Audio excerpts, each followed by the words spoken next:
Hello बच्चा party, मैं स्वागत करता हूं आप सभी का माँ काली कोचिंग सेंटर के इस यूट्यूब चैनल पर। जैसा कि आप सभी जुड़ चुके हैं, आज एक नया पार्ट 2 पाटलिपुत्र वैभवम क्लास 10th के बच्चे जुड़े हुए हैं अभी आप।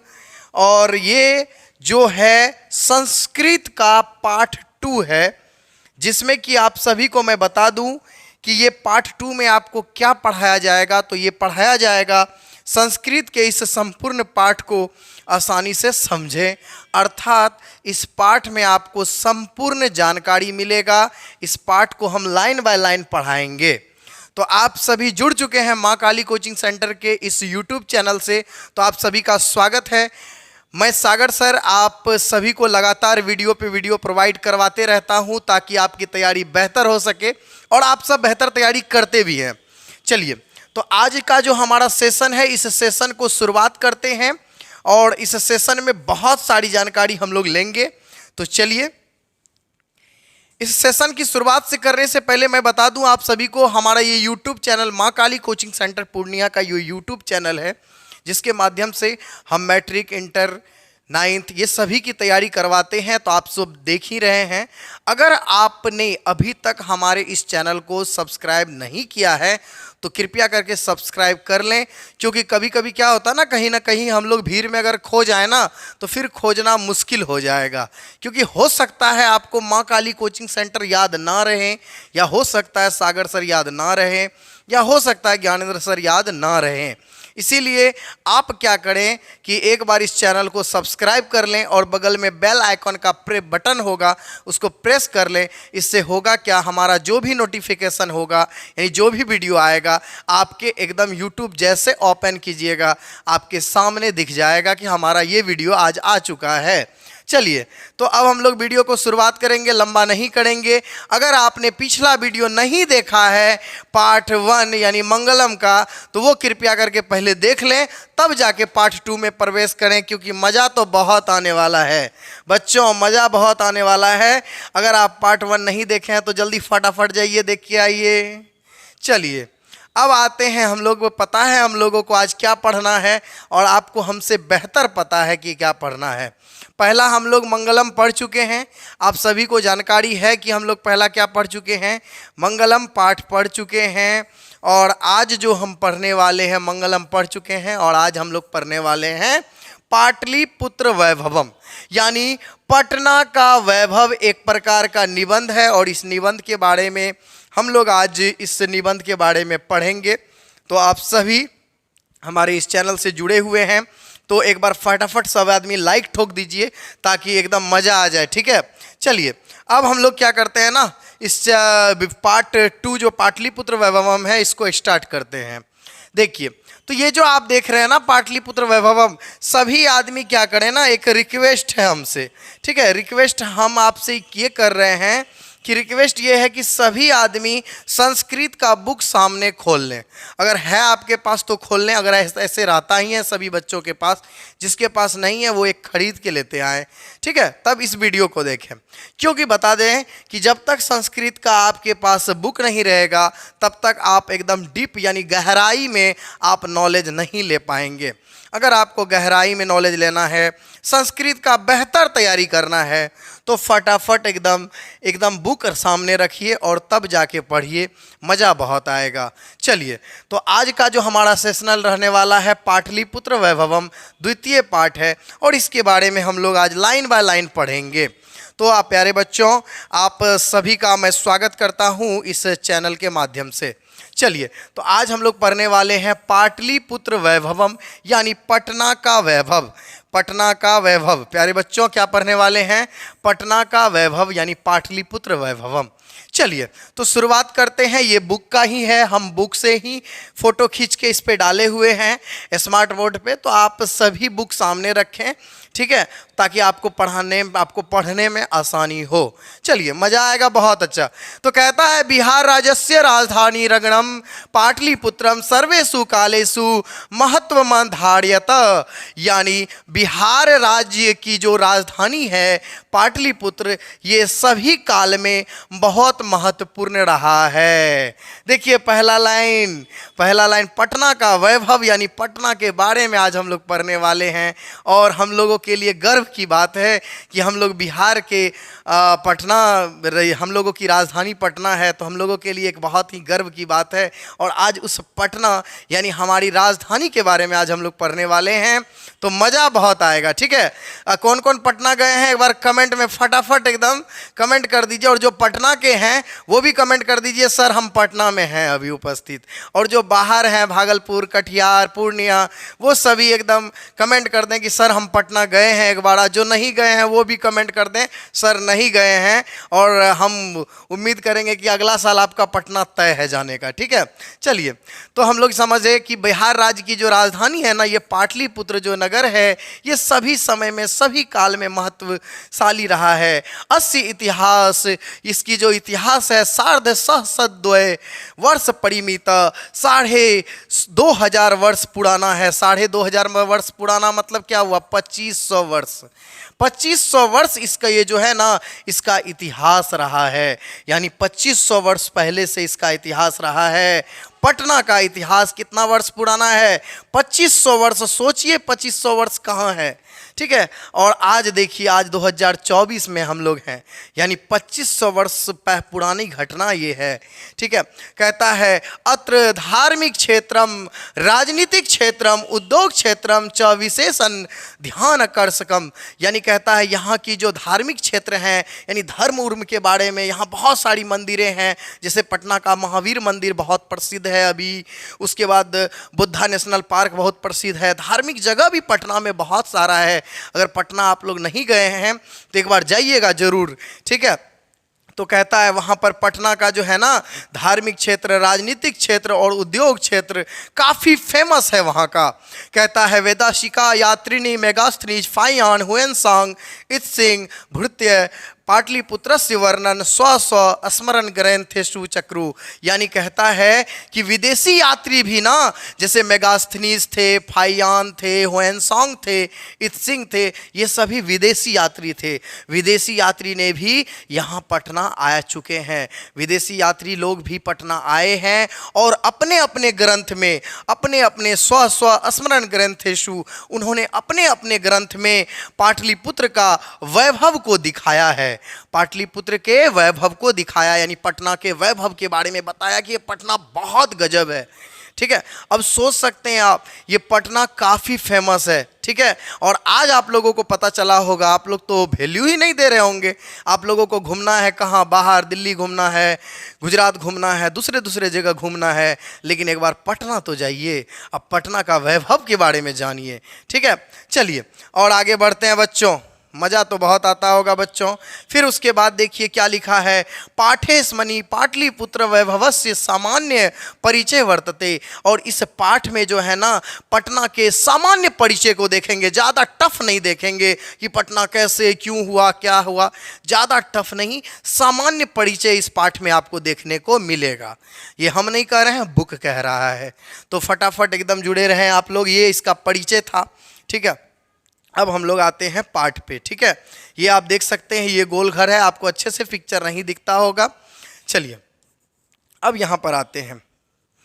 कहता है प्राचीनेषु भारतेषु, प्राचीनेषु भारतेषु नगर वैशंत्यम पाटलिपुत्र पुमंग वसति चित्र महानगरम भुभुवः तदिश्य दामोदर गुप्त नाम कवि कुटनी माताख्य काव्य कथ्यते। कहता है ये जो पाटलिपुत्र है ना, प्राचीन काल में ये भारत के नगर, गंगा किनारे बसी विचित्र नगर है। ये गंगा के किनारे क्या हुआ है, बसा हुआ विचित्र एक नगर है पटना। और कहते हैं एक कवि हैं दामोदर गुप्त। कौन से कवि हैं, दामोदर गुप्त। उन्होंने कुटनी माता काव्य में, यानी कुटनी मातारनी, कुटनी माता के लेखक कौन है, दामोदर गुप्त। कौन है, दामोदर गुप्त। ये जो लेखक हैं दामोदर गुप्त, इन्होंने एक ये जो कुटनी मतरनी के जो लेखक हैं, इनके लेखक हैं दामोदर गुप्त। उन्होंने क्या कहा है, दामोदर गुप्त ने अपने काव्य में, उन्होंने अपने काव्य में कहा है, अस्ति महितल तिलकम सरस्वती कुलगिरियम महानगरम। नाम्न पाटलिपुत्रम परिभूत पुरंद्र स्थानम। कहता है कि ये जो है ना पटना, ये तिलक विद्वानों की निवास स्थली है। किसने कहा? दामोदर गुप्त ने। किस काव्य में कहा? तो उन्होंने कहा कुटनी मता में। कुटनी मता में उन्होंने क्या कहा कि ये जो है ना ये पटना शहर, ये तिलक विद्वानों की निवास स्थली है, सरस्वती का कुलगिरी है, सरस्वती साक्षात सरस्वती विराजमान है इस पटना में। किसने कहा? दामोदर गुप्त ने। किस पाठ में कहा? कौन से काव्य में कहा? कुटनी मता में कहा। समझ में आ गया ना? ठीक है। पूरा नाम कुटनी मातारनी है इसका, आप लोग पूरा नाम जान लीजिएगा, कुटनी मातारनी है। इन्होंने दामोदर गुप्त ने कुटनी मातारनी में क्या कहा कि ये जो है ना, ये जो पटना है तिलक विद्वानों की निवास स्थली है और ये सरस्वती का कुलगिरी है। तो अगर कोई पूछे सरस्वती का कुलगिरी कौन सा जगह है, तो पटना है। सरस्वती का कुलगिरी कौन सा है? पटना है। समझ में आ रहा है प्यारे बच्चों? चलिए अब आगे आते हैं। अब देखिए इसको लाइन बाय लाइन हम लोग पढ़ेंगे। कहता है इतिहासे श्रूयत यत गंगा स्थिरे बुध काले पाटलीग्राम स्थित आसीत।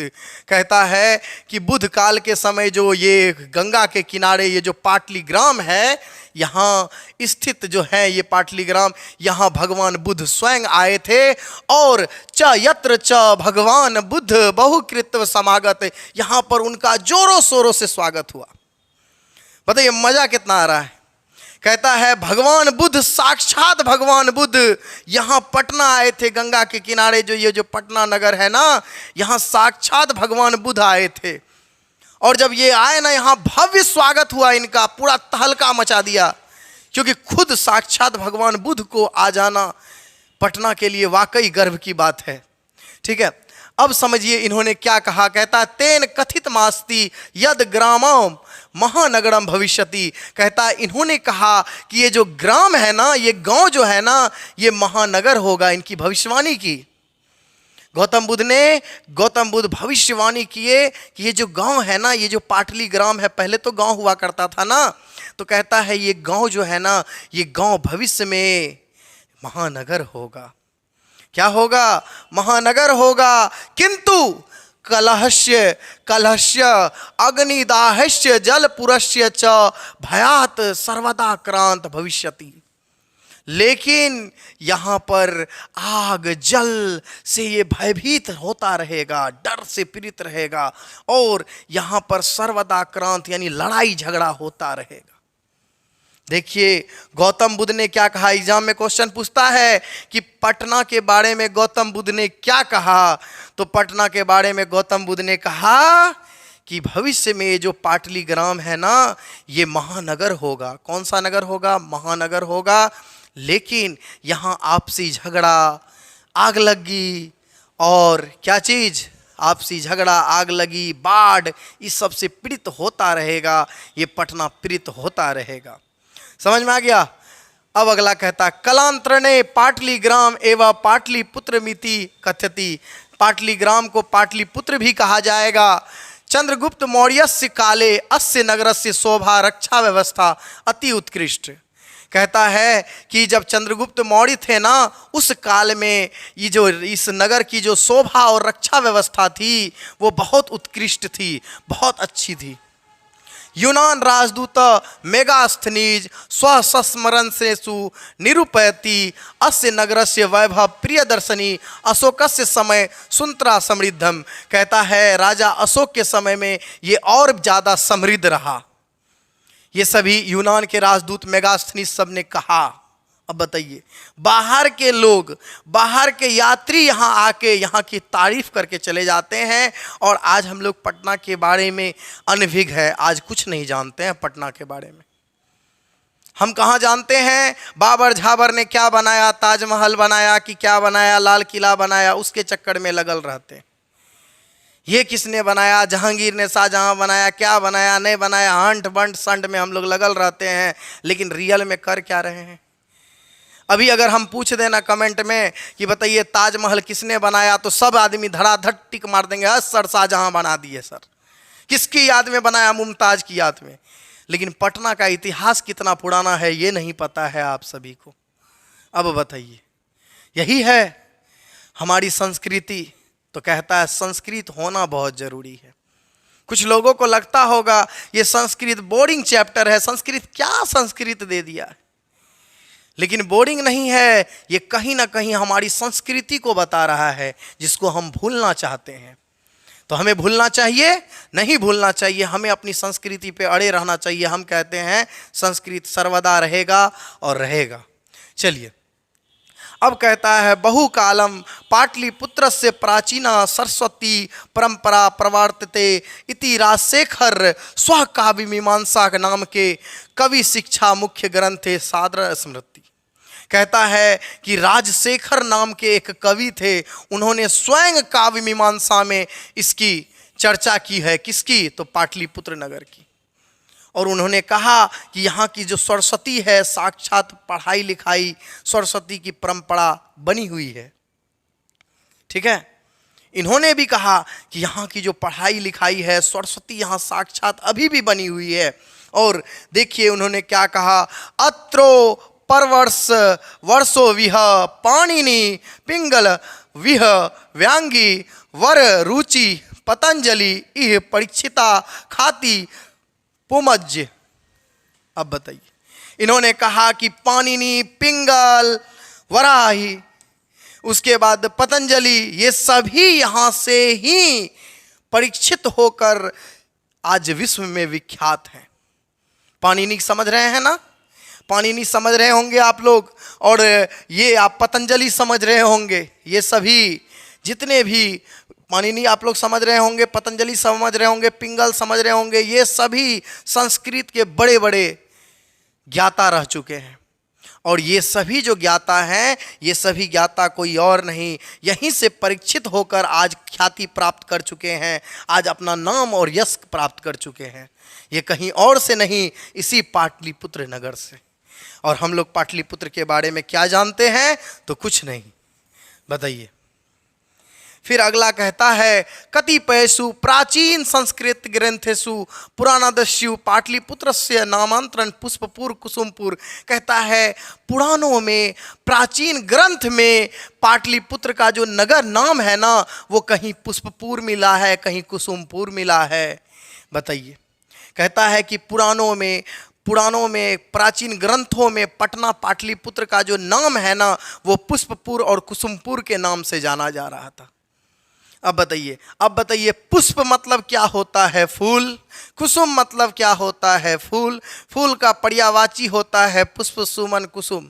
होता या नहीं होता है? तो अगर कुसुमपुर कहा जा रहा था, पुष्पपुर कहा जा रहा था, तो इसका मतलब कहीं ना कहीं यहाँ फूल का नगरी तो जरूर होगा, तब तो इसका नाम पुष्पपुर पड़ा है।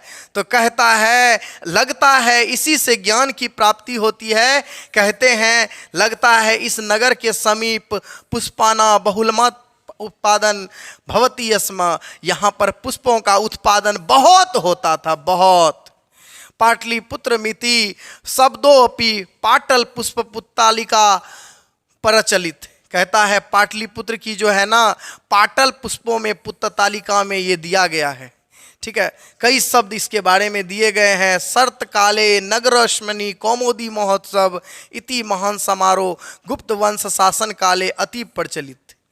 कहता है कि इसमें शरद काल में, इसी समय में सुनिएगा, शरद काल में एक यहाँ पर पटना में एक महोत्सव मनाया जाता था।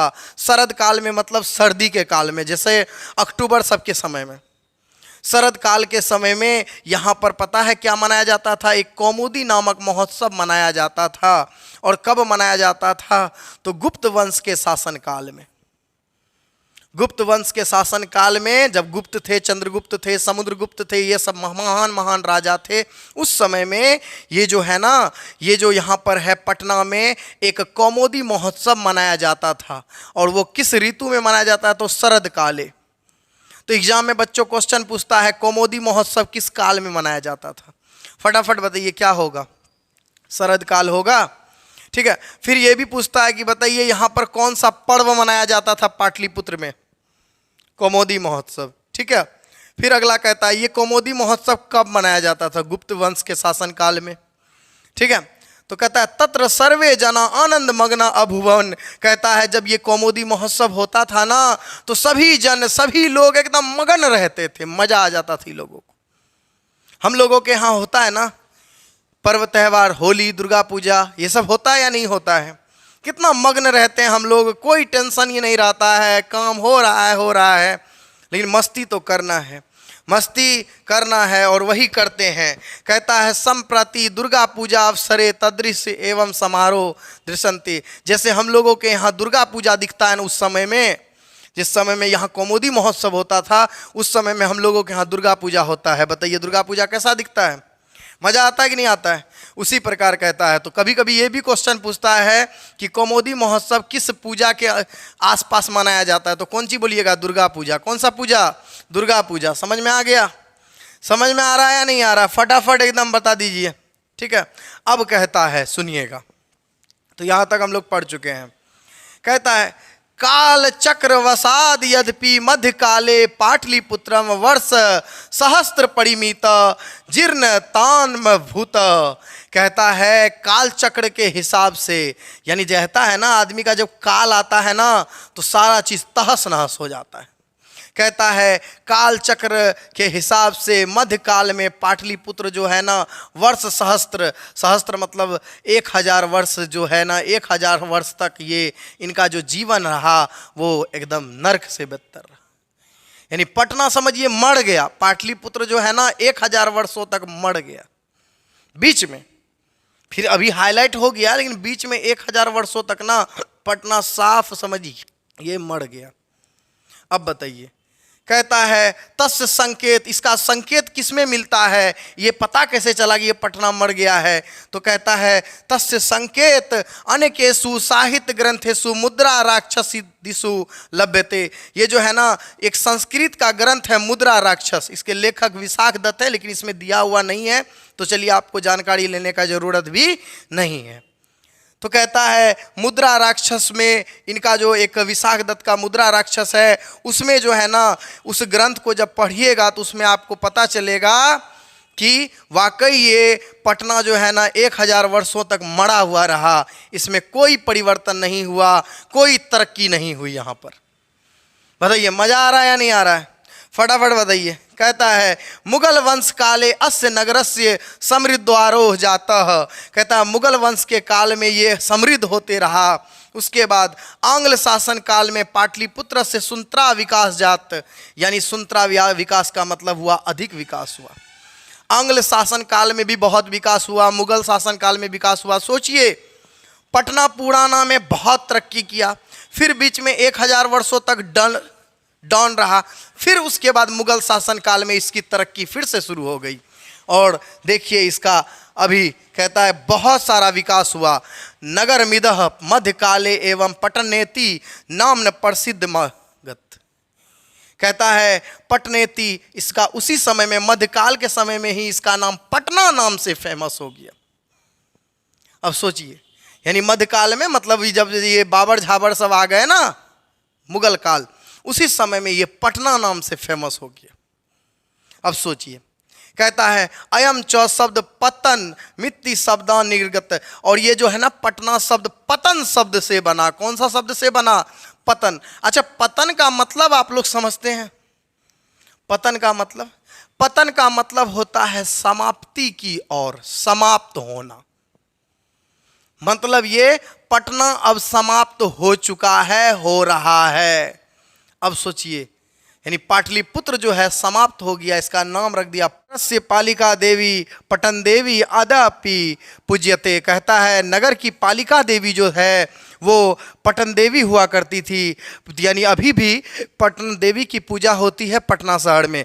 जैसा कि अभी हम लोग पूर्णिया में हैं, तो पूर्णिया में कि कौन सी देवी की पूजा हो रही है? तो पूर्णिया में एक मंदिर है सिटी के पास, पूरन देवी। आप लोग जानते होंगे, अगर नहीं जानते तो फिर भी जान लीजिए।